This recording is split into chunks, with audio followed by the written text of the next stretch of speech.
Une canonisation est une décision du pape pour faire d'un simple catholique un véritable saint.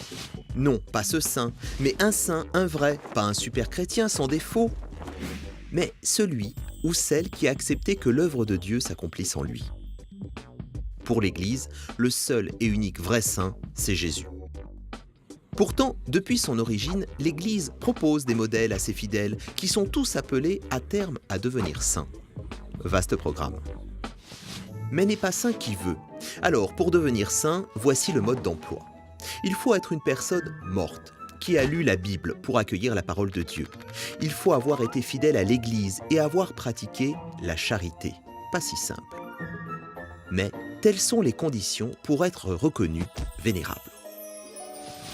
Deuxième étape, être reconnu bienheureux, c'est la béatification. Il faut avoir accompli au moins un miracle reconnu après sa mort.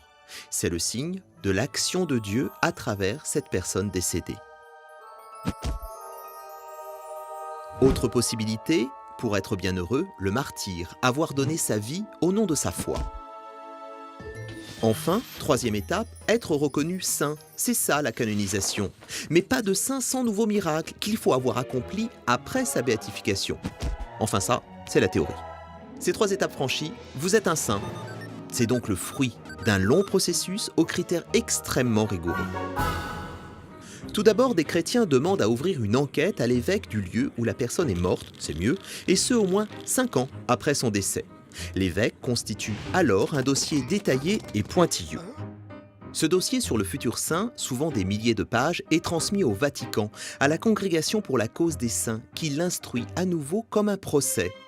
C'est d'ailleurs de là que vient l'expression se faire l'avocat du diable, car ce procès se fait à charge et à décharge. Ces conclusions sont transmises ensuite au pape, qui au final tranche.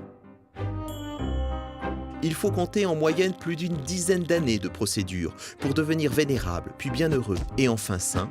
Il faut à chaque fois renouveler tout le processus. Étonnant, non?